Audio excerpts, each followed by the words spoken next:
اللهم صل صلاة كاملة وسلم سلاما تاما على سيدنا محمد الذي تنحل به العقد وتنفرج به الكرب وتقضى به الحوائج وتنال به الرغائب وحسن الخواتيم ويستسقى الغمام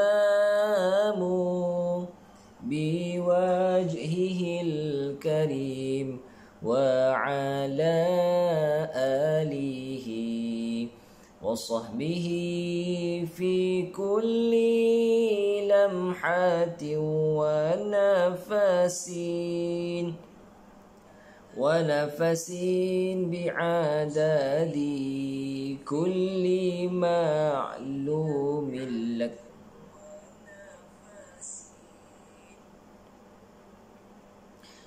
اللهم صل صلاة كاملة وسلم سلاما تاما على سيدنا محمد الذي تنحل به العقد وتنفرج به الكرب وتقضى به الحوائج وتنال به الرغائب وحسن الخواتيم ويستسقى الغمام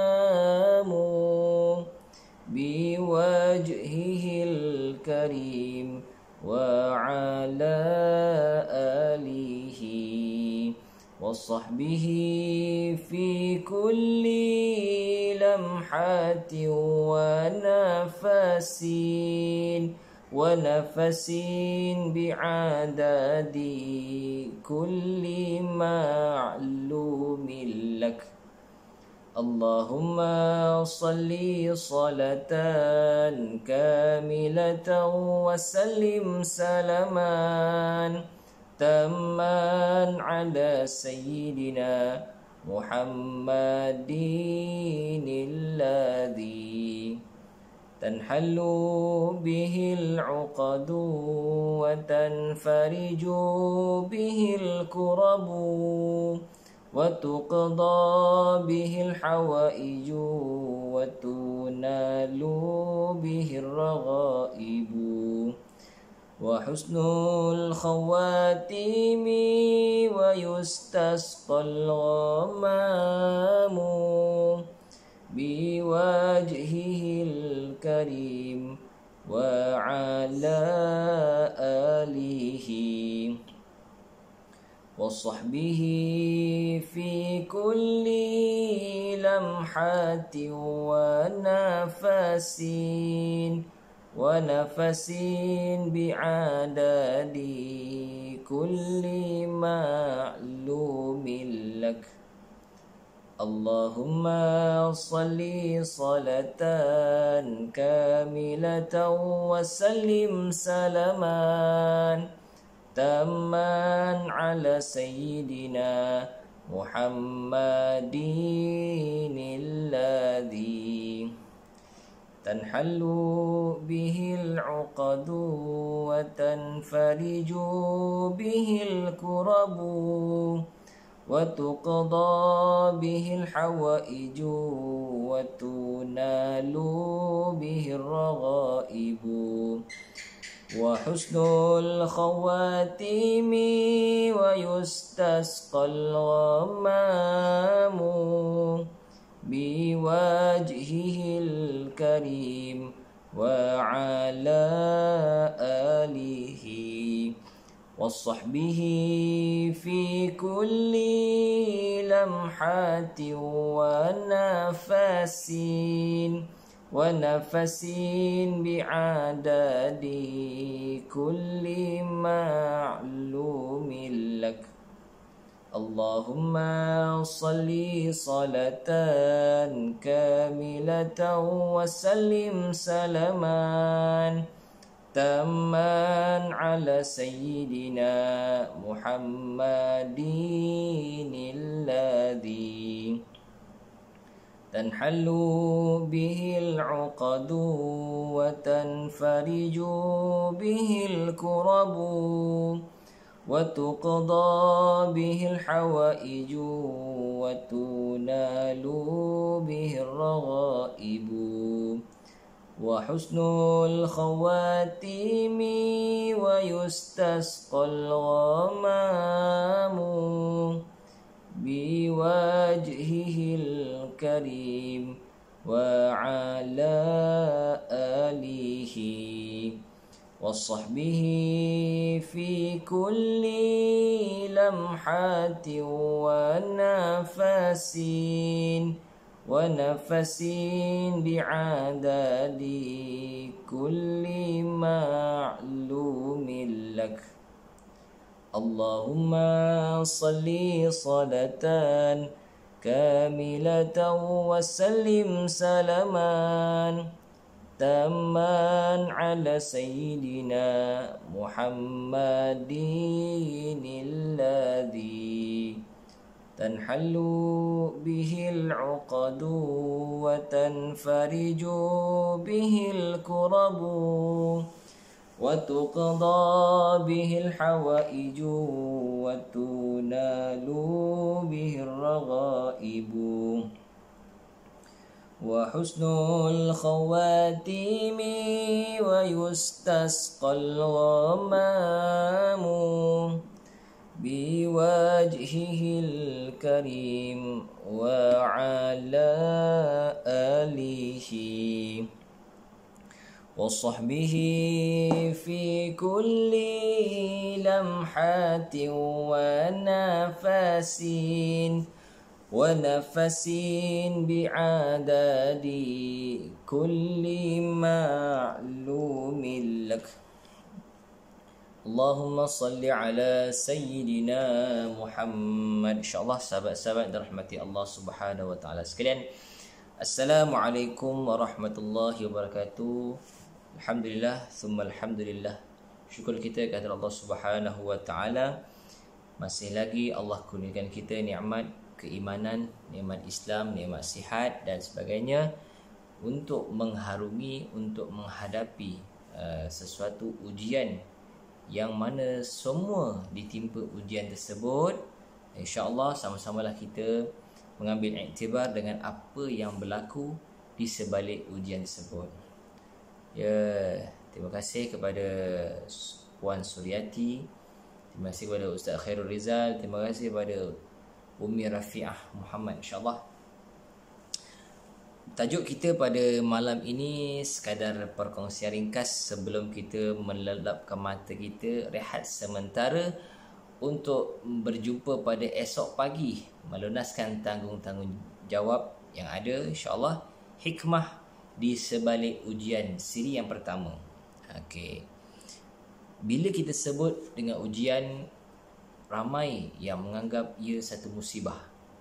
Okey. Bila kita sebut dengan ujian, ramai di kalangan kita menganggap ianya sebagai satu musibah. Dan tiada sesiapa yang mahu dirinya ditimpa ujian ataupun musibah. Okey? Tak ada siapa pun yang mahukan dirinya ditimpa ujian mahupun musibah. Okey? Malah kita akan sedaya upaya berusaha mengelakkan diri kita daripada ditimpa musibah. Itulah kita sebagai seorang hamba Allah, sebagai seorang manusia, fitrah kita tak nak pun dengan musibah. Dan memang tidak ada satu orang pun, tidak ada satu insan sekalipun yang wujud di muka bumi Allah ini yang inginkan musibah, yang inginkan ujian. Tidak ada. Semua orang kalau boleh nak elakkan musibah, nak elakkan ujian. Namun ujian itu adalah lumrah dalam kehidupan. Yang paling penting kita kena ingat ialah ujian itu adalah lumrah dalam kehidupan. Ia mungkin hadir dalam pelbagai bentuk, seperti kehilangan harta benda. Okey. Hilangnya harta benda, kematian, kecelakaan, kemalangan, kemusnahan, kesakitan dan kesengsaraan yang mendatangkan perasaan yang tidak senang dalam jiwa kita. Bila ditimpa ujian, okey, bila ditimpa ujian, sesiapa sahaja akan berasa tidak selesa. Okay. Bila ditimpa ujian, sesiapa sahaja akan berasa tidak selesa dengan ujian tersebut. Dan ketahuilah bahawa ujian dan musibah yang menimpa terdapat hikmah-hikmah yang tertentu di dalamnya. Okay. Hikmah yang pertama, Allah ingin meningkatkan darjat dan keimanan kita. Allah ingin meningkatkan darjat dan keimanan kita. Itu hikmah pertama. Hikmah pertama yang Allah berfirman, ahasiban nasu an yutraku an yaqulu amanna wa hum la yuftanun walaqad fatanna alladhina min qablihim falaya'lamanna Allahu alladhina sadaqu walaya'lamannal kadhibin. Patutkah manusia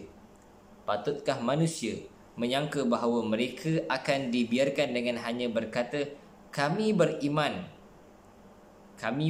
sedangkan mereka tidak diuji dengan sesuatu cubaan? Dan sesungguhnya kami telah menguji orang-orang yang sebelum mereka, maka sesungguhnya Allah mengetahui orang-orang yang benar, dan sesungguhnya dia mengetahui orang-orang yang dusta.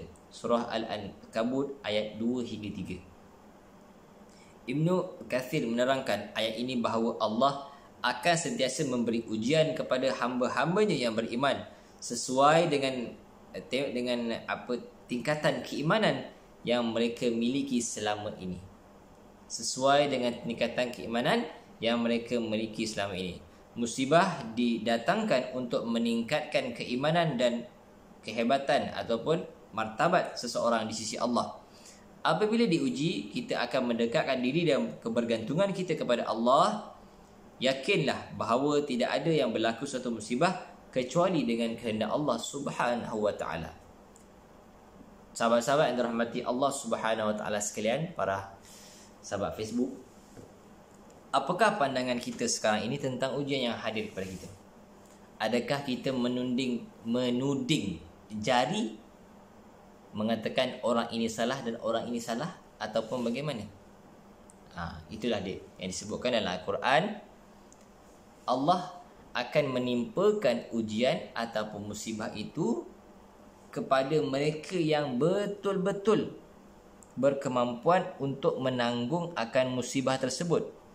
Dan Allah tidak akan mendatangkan ujian bagi mereka yang tak mampu. Maknanya setiap yang berlaku ini, ujian Allah itu datang khusus. Dah tentu dah, dia ni mampu, dia ini mampu, maka Allah akan berikan ujian. Okay. Bila kata mampu, Allah akan terus berikan ujian. Bila kita tak mampu, Allah akan berikan juga ujian, tapi dengan kadar-kadar kemampuan mereka tersendiri. Sahabat-sahabat dirahmati Allah Subhanahu wa taala sekalian.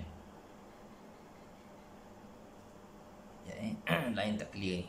Macam terputus-putus lain ni. Takut insya-Allah. Itulah dia yang dinamakan keimanan. Okey. Allah tarik nikmat untuk anugerah nikmat yang lebih baik. Allah tarik sesuatu nikmat untuk anugerah nikmat yang lebih baik. Apa dia?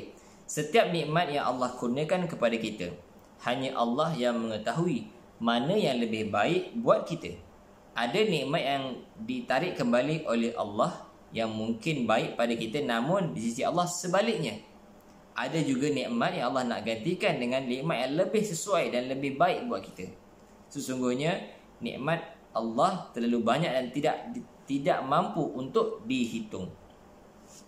Firman Allah Subhanahu wa taala dalam surah An-Nahl ayat 18. وَإِن تَعُدُّوا نِعْمَةَ اللَّهِ لَا تُحْصُوهَا إِنَّ اللَّهَ لَغَفُورٌ رَحِيمٌ. Dan jika kamu menghitung-hitung nikmat Allah, nescaya kamu tidak akan dapat menghitung jumlahnya. Sesungguhnya Allah benar-benar Maha Pengampun lagi Maha Penyayang. Tidak, ya, memang benar. Kita ni, hidup kita, kehebatan kita, pendidikan kita, setara mana pun kajian kita, kita takkan dapat mampu menghitung nikmat Allah Subhanahu Wa Taala. Takkan mampu dapat menghitung nikmat Allah. Kerana nikmat Allah ni sangat-sangat besar. Nikmat Allah ni sangat-sangat luas, sangat-sangat banyak dan terlalu banyak sehingga kan memang kita, kalau kita mampu menghitung, nescaya kita akan sampai tahap yang dinamakan kufur. Sebab nikmat Allah memang banyak.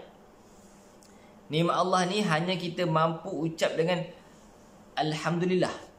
Nikmat Allah ini hanya kemampuan kita dengan ucapan Alhamdulillah, Astaghfirullah, Subhanallah, Masya Allah. Itu saja nikmat Allah ni kita mampu hitung. Kita tak mampu nak cakap, kita tak mampu nak cakap dia ni lebih hebat, dia ni lebih hebat. Tidak. Kita tidak dibenarkan untuk berkata begitu. Dia ni lebih hebat lah, itu semua tidak. Tidak dibenarkan. Tidak langsung dibenarkan untuk berkata begitu. Jadi siapalah kita nak mengatakan dia ni lebih hebat daripada Allah Subhanahu Wa Taala? Siapa kita? Itu yang kita kena ingatkan. Siapa kita? Kerana sesungguhnya seperti saya sebutkan tadi, nikmat Allah ni sangat-sangat banyak dan tidak mampu untuk kita hitungkan akan nikmat tersebut. Okey? Tak mampu nak hitung, sahabat-sahabat dirahmati Allah Subhanahu Wa Taala sekalian. Kita memang tak mampu nak hitung. Okey? Sangat besar sekali. Dr. Yusuf Al-Qardawi menyatakan bahawa seorang Islam wajib redha terhadap dirinya sendiri dan Tuhannya, alam dan hidupnya, takdir serta rezeki yang dikurniakan Allah Subhanahu Wa Taala ke atas dirinya. Okey, Dr. Yusuf Al-Qardawi menyatakan bahawa seorang Islam wajib redha terhadap dirinya sendiri dan Tuhannya, alam dan hidup serta takdir yang direzekikan ke atas dirinya. Redha dengan sifat lapang hati ketika menerima ketentuan Allah, bersangka baik terhadap segala aturannya sekalipun bertentangan dengan kehendak dan keinginan kita. Sekalipun bertentangan dengan kehendak dan keinginan kita. Islam mengajar agar kita bersikap seperti disabdakan oleh Nabi SAW dalam hadis riwayat Muslim nombor hadis 4816. Apabila sesuatu musibah menimpa engkau, maka janganlah engkau berkata, kalau tadinya aku berbuat begitu tentulah berlakunya begini. Namun katakanlah Allah mentakdirkan yang demikian dan apa-apa yang dikehendakinya dia perbuat. Ucapan kalau ini hanya akan membuka peranan syaitan. Bila kita main perkataan kalau, syaitan akan ready. Kita main perkataan kalau, syaitan akan ready lah untuk buat sesuatu perkara yang mendatangkan kita punya prasangka buruk terhadap takdir Allah. Okay? Kita main perkataan kalau, maka akan datanglah prasangka buruk. Akan datanglah prasangka buruk tersebut. Maka hindarkanlah, jauhkanlah perkataan kalau dalam hidup kita. Sikap redha haruslah cuba ditunjukkan baik ketika menerima hak nikmat maupun ditimpa musibah. Bagi orang mukmin, segala keputusan Allah adalah terbaik. Ingatlah, kita mengharapkan panas hingga ke petang, tiba-tiba hujan di tengah hari. Rupanya Allah ingin menganugerahkan pelangi buat kita. Didatangkan musibah tidak membawa kepada berputus asa, kecewa dan melongot. Ketahuilah, ada rezeki yang lebih baik buat kita. Moga kita semua dikurniakan kekuatan dan kesabaran dalam menempuh setiap ujian dan musibah. Itulah kita. Sebagai seorang Islam, insan yang bernama hamba Allah Subhanahu Wa Taala, kenalah kita berhati-hati, kenalah kita sentiasa redha dengan apa segala ketentuan yang berlaku pada diri kita. Janganlah kita mudah menyalahkan antara satu sama lain. Insya-Allah, bila kita redha, bermacam-macam nikmat lagi akan muncul kepada kita. Bermacam-macam nikmat lagi akan tiba kepada kita bila kita redha dengan apa yang berlaku, ketentuan takdir yang ditakdirkan ke atas diri kita, insya-Allah. Percayalah. Sesungguhnya Islam kita umat Islam itu bersaudara. Maka kita akan menerima apa yang berlaku, orang akan ingat kita, insya-Allah. Okey, sahabat-sahabat yang dirahmati Allah Subhanahu Wa Taala sekalian, itulah dia sekadar perkongsian ringkas saya pada malam ini sebelum kita menutup tirai ini, namakan tirai malam kita, yang mana kita akan tidur. Dan jangan lupa untuk berwuduk agar tidur kita dijadikan sebagai tidur yang beribadah, tidur kerana Allah Subhanahu Wa Taala. InsyaAllah sahabat-sahabat yang dirahmati Allah Subhanahu Wa Taala sekalian, InsyaAllah bersamalah kita dalam mengikuti, dalam bersatu membantu kerajaan dalam membantras COVID-19 ini. Kerana sesungguhnya ujian yang Allah datangkan kepada kita ini bukan untuk kita saja, tapi untuk semua orang. Dan nak lihat sejauh mana keprihatinan kita terhadap orang lain. Okay? Nak lihat sejauh mana keprihatinan kita terhadap orang lain, orang sekeliling kita, yang mana dengan ujian ini, dengan COVID-19 ini, ada yang kehilangan pekerjaan, ada yang kehilangan punca pendapatan, yang berniaga dah tak boleh berniaga dan sebagainya. Maka itulah dia ujian bagi orang yang sederhana, bagi orang yang hilang punca pendapatannya. Adakah dia redha ataupun dia merungut ataupun dia mengeluh? Dan bagi orang yang tidak terkesan apa ujian untuk dia pula, adakah dia nak lihat sahaja orang ini susah ataupun dia sama-sama membantu orang susah tersebut? Sahabat-sahabat dirahmati Allah Subhanahu Wa Taala sekalian, insya-Allah malam ini adalah malam Jumaat. Okey, malam ini adalah malam Jumaat dan saya memang biasanya akan umumkanlah kepada sahabat-sahabat yang ingin menyumbang untuk tabung Jumaat kita. Yang mana insya-Allah pada minggu ini kita akan buka lagi tabung untuk ayam segar untuk diagihkan kepada mereka yang memerlukan, mereka yang terkesan dengan PKP 3.0. Maknanya kesan yang sangat dalam, sangat besar kesan dia. Yang mana insya-Allah pengagihan kami pada minggu ini, kita sebelum minggu lepas kita target 60 ekor ayam, dan minggu ini kita akan cuba target 100 ekor ayam untuk disumbangkan kepada mereka yang memerlukan, mereka yang terjejas teruk. Dan insya-Allah, kenapa saya pilih ayam? Kerana setakat ini ayamlah antara yang paling mudah untuk dikira. Okey, ayamlah paling mudah untuk dikira dan kita boleh dapat harga borong. Ayam segar, bukan ayam frozen, bukan ayam pasaraya, tetapi ayam yang disembelih pada setiap hari. Harga ayam untuk satu ekor sekitar RM16, insya-Allah. Sekitar RM16, kerana harga terkini ayam RM8 1 kilo. Satu ekor dalam 2 kilo 200, dan kita dapat harga 2 kilo. 2 kilo 200 tu orang bagi harga kita 2 kilo saja. Itu RM16 untuk satu ekor, dan kita target 100 ekor insya-Allah dalam minggu ini.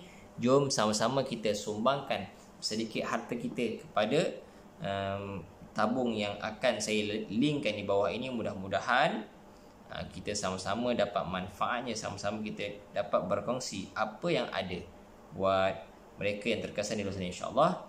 Okey, mudah-mudahan kita lihat ya orang yang yang tidak terkesan, adakah dia nak lihat saja ataupun dia sama-sama membantu mereka yang terkesan dan juga yang tidak terkesan.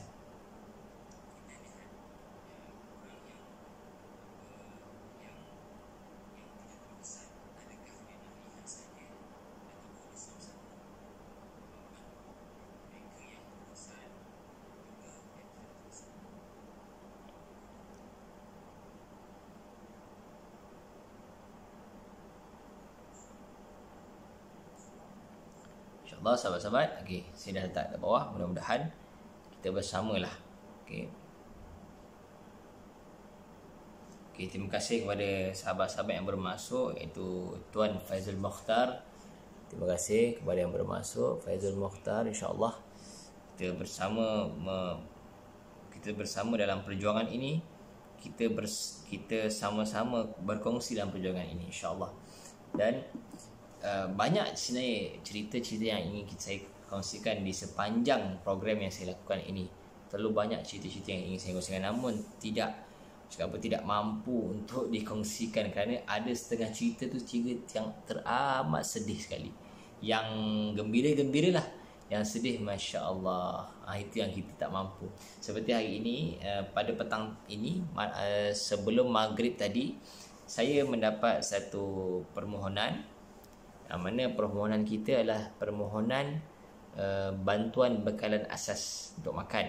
Jadinya bila dapat permohonan tersebut dan kita tengok dia OKU, Allahu Akbar. Bila kita kata OKU ni, kita sebab lah. Sebab bila OKU ni, dia nak buat apa? Dia dah bisu. Masya Allah, tabarakallah. Hai kawan saya ni, Faizul Mukhtar, rindu nak jumpa Syekh. Apa cerita bos? Sihat ke bos?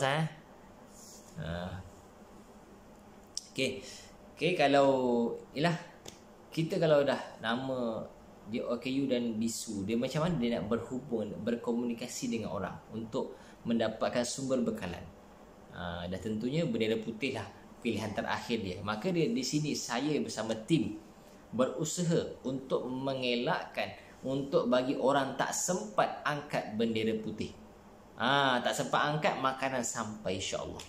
Cubalah keterbatasan kami yang menjadikan kami tak mampu untuk membendung semuanya.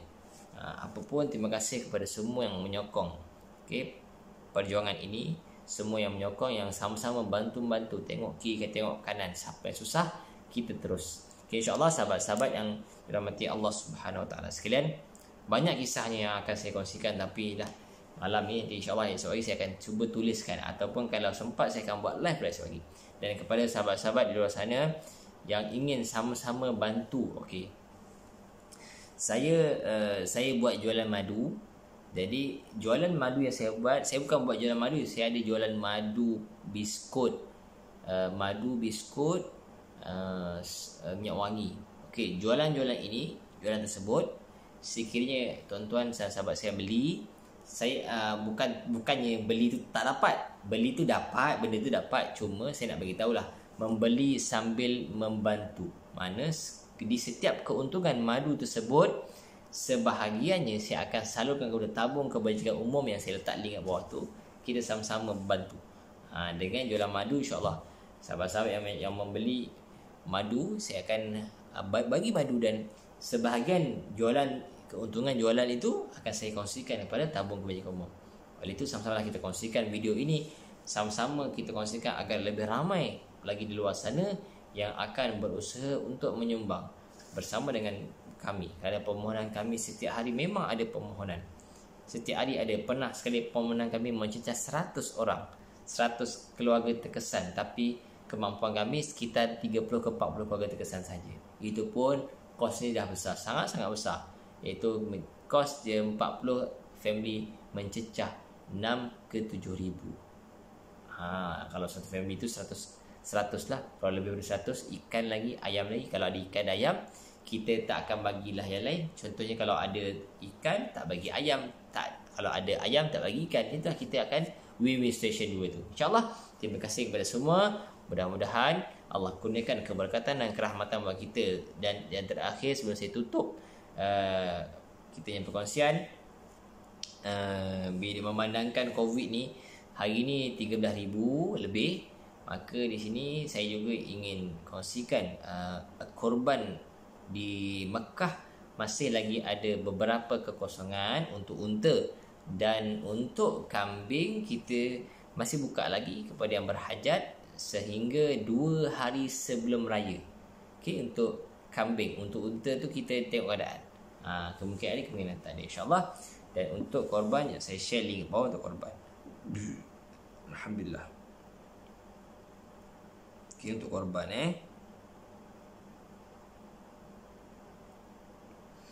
Allahumma salli ala Sayyidina Muhammad, insyaAllah. Link di bawah ni, link korban pula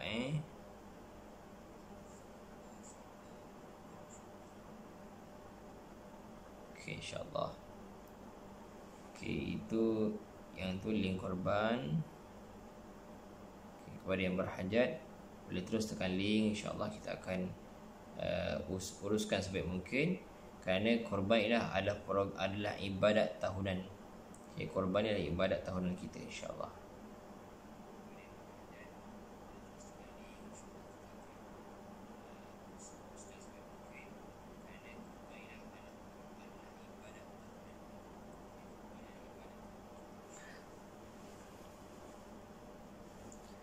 Ya, alhamdulillah, terima kasih Wak Kaini. Wak Kaini masuk dah. InsyaAllah sahabat-sahabat yang dirahmati Allah sekalian. Terima kasih kepada Farid. Apa khabar Farid? Sihat, semoga sihat sejahtera di benaknya. Okey, kita selesailah dengan tajuk hikmah dalam ujian tersebut. InsyaAllah kalau ada kelapangan, esok saya akan cuba kongsikan pula siri yang kedua iaitu hikmah di sebalik ujian yang kedua, insya-Allah. Okey, assalamualaikum warahmatullahi wabarakatuh. Terima kasih semua di atas tontonan dan sokongan.